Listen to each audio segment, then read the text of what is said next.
Welcome to Guide Guru. We hope this video helps. Start by turning the keyboard over and reading the model printed on the label. Next, confirm its connection type as USB, Bluetooth, or a proprietary wireless receiver. Then power on your computer and press Windows key plus X to open Device Manager quickly.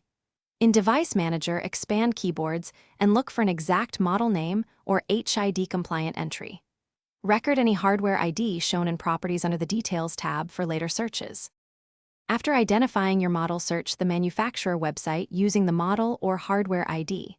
Download drivers and utility software that match your operating system version and architecture. On Windows, open Settings, then Apps or Optional Features to see any pre-installed keyboard utilities. Also inspect C/Program Files and C/Program Files x86 for folders named after the brand or model. If you use Mac OS, check System to update drivers, open Device Manager, and right-click the keyboard entry to update driver.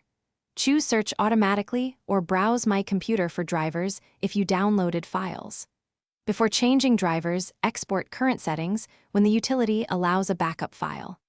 Uninstall obsolete keyboard software from Apps or Control Panel, and then reboot the machine to clear old services. Finally, run the new installer and follow prompts to complete the setup, and test special keys and macros in the vendor utility.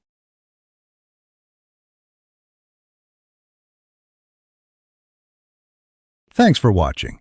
Consider subscribing if we helped you today.